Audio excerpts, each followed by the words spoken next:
Ayan, magandang gabi, magandang umaga. Si iba't ibang dako na...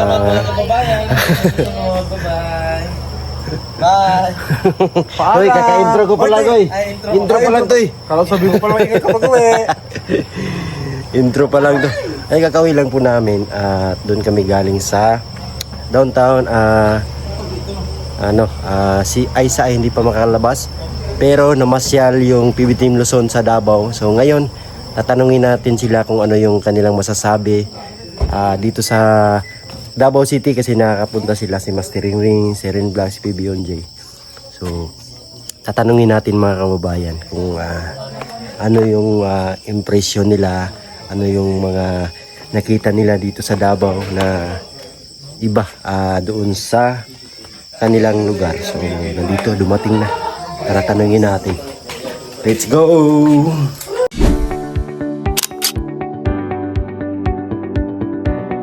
Bye! Ang ginagawa ni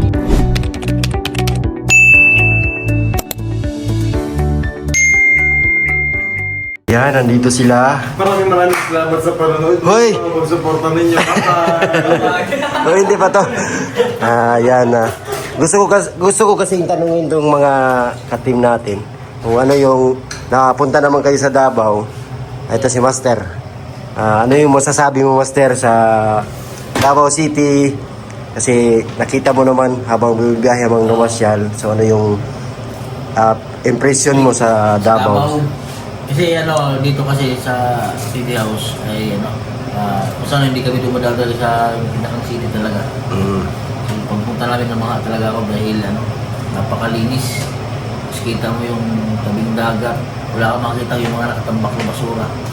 Talagang parang ibang bansa talaga yung datingan ng Davao City. Tapos yung, kasi kwento-kwento lang naman ang iba, yung mga white wala daw. Yung tulad sa Manila dito sa Davao City, wala talaga. Wala kang makita na mga nakasabit-sabit na kung anay-anay. Tapos sobrang siya, yung parang siya, yung lugar talagang yung mga part kung saan yung lugar na dapat.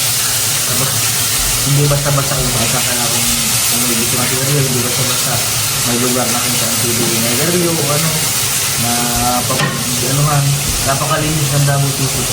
Kaya Approve. approve. Doon pala kayo dumaan sa Coastal Road? Oo. Hindi ko namin makita.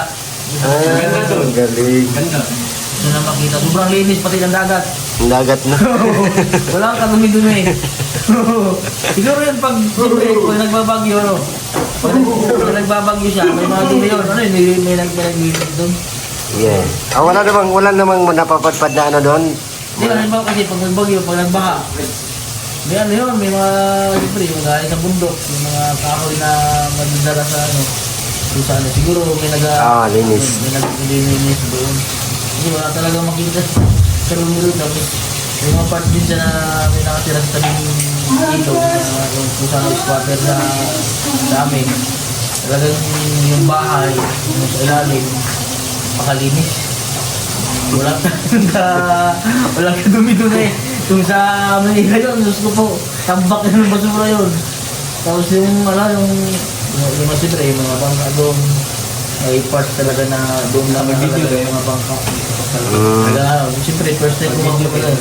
Sobrang naamit ako sa Davao City, yung mismo pinakang, kasi malawak ka yun. Kinakasang sakupan ng Davao City, hindi lang yung mismo sobrang lawak doon. Kala ko nung una, parang maliit lang siya na Davao City lang. Pero nung nandito na, sobrang lawak pala niyan. Sobrang laki. Kaya mamiss ako nakita ko. Nakita ko na ganun kaganda nung sa downtown. Bye! Ganda. Ganda si Rebecca. Bye-bye! Camping. Ayan, una si Rebecca. Bye, Dam! Ako yung Philippine. Bye-bye. Mag-iigot tayo. Hanggang tayo ngayon. Hoy, next time na lang. Ako bukar ka, Hilot ka rin. Uy, pasensya ka na. Ngayon na kami nakadalaw.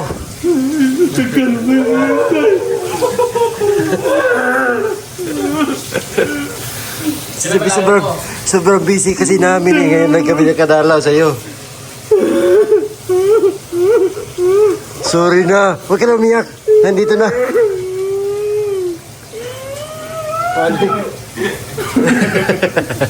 Bye! Bye.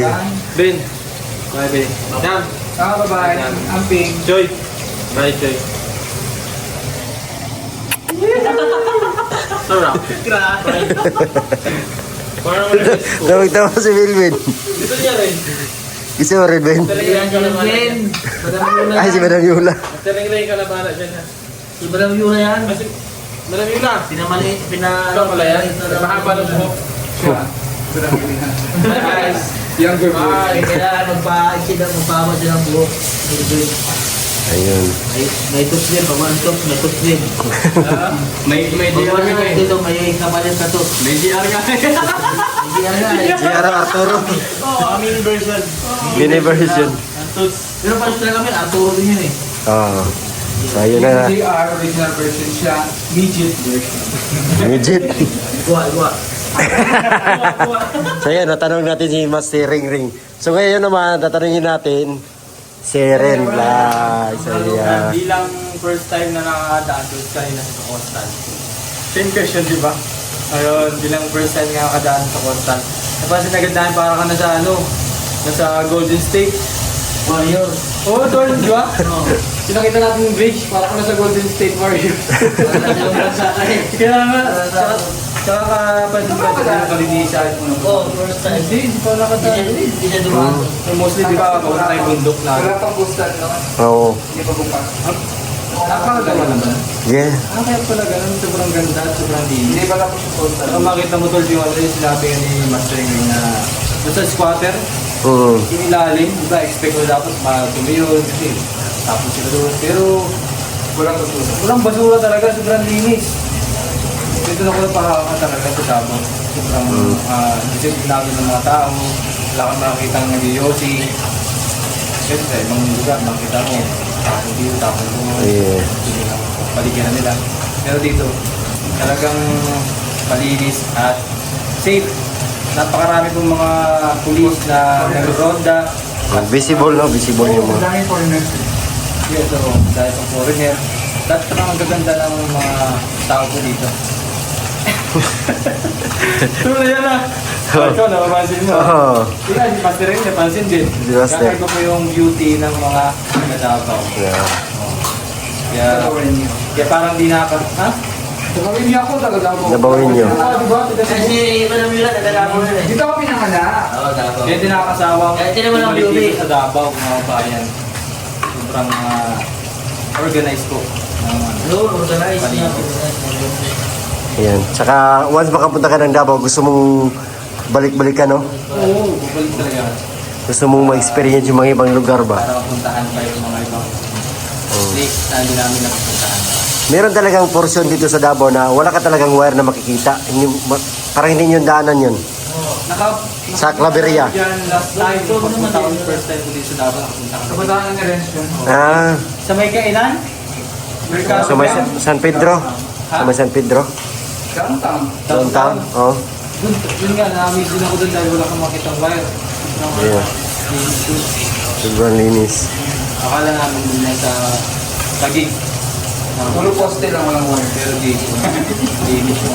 Naka makita ang mga spaghetti. Spaghetti. Spaghetti tawag doon eh. Oh, spaghetti wire. Mga ganun. Yan. So, yan. Babalik ulit kami. Si Milvin kaya, anong masasabi ni Milvin kaya? Ben, anong masasabi mo? No comment. Kasi si Milvin, hindi pa nakapasyal doon sa ano? Sa may bridge. Oh, sa may bridge. Ay. Kaya next time, ang usapan namin, sila yung mamasyal, kami yung maiwan dito. Yes. Sigurado. Ang kasama nila, si Sir Paul, mamasyal sila. Ayun, kakain sila doon sa mall. Ang maiwan kami dito. Para ma-experience, sabi ni Sir Paul, para ma-experience daw nila. Gusto mo yun, Ben? Ayun, kasi habang kumakain tayo kanina, inisip ni Sir Paul na gusto niyang i-experience nila Milvin, nila Junjun. So, Pwede naman. Para may maiwan dito sa bahay. Problema kung kami may iwan, tapos kayo kapatid. Oo. Okay lang kayo? Bakit hindi? Oo. Ako bahay din kasi. Kain tayo sa akin, guys. Ayan. Ayun, ano natin yung kanilang mga impression ba tawag doon? Sa Davao. First impression. First impression sa Davao City. So next time naman, dadalhin natin sila sa lugar na basura yung lahat na makikita nila. Sa dump site. Nadaan na kami doon, dump site. Nakatakot doon, baka mag-landslide. Kaya sa Cebu ba, no? Ayan. Pero si Madam, dabawin nyo na to si Madam. Hindi ko ganyan yan. Ay, dabawin niya. Alam na niya may ano dito. Dito yan pinanganak Gawin sa niya ako by name. Davao, Davao Oriental Oriental. na lang. Oriental sa Mati. Mati. Ano sabihin tapos patupan doon? Pantukan sa dulo nun, pinakadulo. Malayo pa. Oh, kaharap na ay basta doon sa ano tawag yan, yung Upinsi. Hindi naman pinakadulo. Upinsi. Dulo. Oh. Dulo sa Oriental tapos Pero may kamag-anak ka doon. Oo. meron ka mag-anak si Madam doon. Lagi na sila doon. Kumagana sila doon sa bahay nito.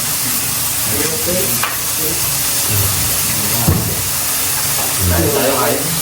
Wala pa hindi paluto eh. Kaya tayo na saging. Sa bahay nito. Palinis ako din. O yun nga mga kababayan, nakausap natin sina Rins kanina, sila Master, na-interview natin kung ano yung experience nila. Dito sa Davao, yung first impression nila, na nakita nila yung pinaka-city ng Davao. So kasi hindi pa sila nakapunta nung una, nung napadpad sila dito, nakapunta sila dito sa Davao. Ang napuntahan nila ay yung mga bundok ng sinama namin. So kanina, mayroong pagkakataon na makapamasyal sila, kaya nakita nila yung pinaka city ng Davao. So yun yung pangarap nila nung una, kasi nung unang dating nila nung December party namin. So sabi nila pag makabalik sila dito sa Davao, meron silang time, makita man lang nila yung pinaka proper ng Davao City. So kanina mayroong pagkakataon na nagpamasyal sila, siyempre kasama yung team. So doon nakita nila yung Davao City po talaga mga kababayan. So ayun, natanong natin ano yung mga kaibahan sa ibang lugar na kanilang napuntahan. So ayun, kita nila yung kalinisan ng Davao City. So proud tayo na taga Davao tayo mga kababayan. Pero gayon pa man ay masaya rin kasi yung mga kasamahan natin ay na-experience nila yung pamasyal sa Davao City, and I hope makapasyal din kami sa kanilang lugar doon sa Mindoro. Sana makapunta kami doon, makatuloy kami ngayon sa pinaplano namin ngayong March. And I hope na makarating din kami sa kanilang lugar mga kababayan. Gusto ko lang pasalamatan ang lahat ng sponsors, kay Tita Redemption, kay Mama Aileen ng Madrid, at sa lahat-lahat po ng mga charity viewers. Maraming salamat kay Tita Luisa. Thank you so much. At sa mga laging nag-aabang sa amin, sa aming mga misyon, sa nagmamahal. So, thank you so much po sa inyong lahat mga kababayan na walang sawang nagsuporta at nagmamahal sa buong Pugong Biyahero team. Tapos puso po akong nagpapasalamat sa inyo na nandyan kayo palagi para sa amin. Kaya patuloy lang po natin suportahan ang buong PBT mga kababayan. Wala pa kami dito ngayon kung hindi dahil sa inyo. Gusto lang din namin na bahagi at makapagbigay tulong sa mga kababayan natin na nangangailangan. Siyempre sa pangunguna po yan ni Sir Paul, kami lang po ang tulay makarating yung inyong mga tulong din mga kababayan. Kaya maraming salamat sa inyong lahat po. We love you all. God bless. Bye-bye.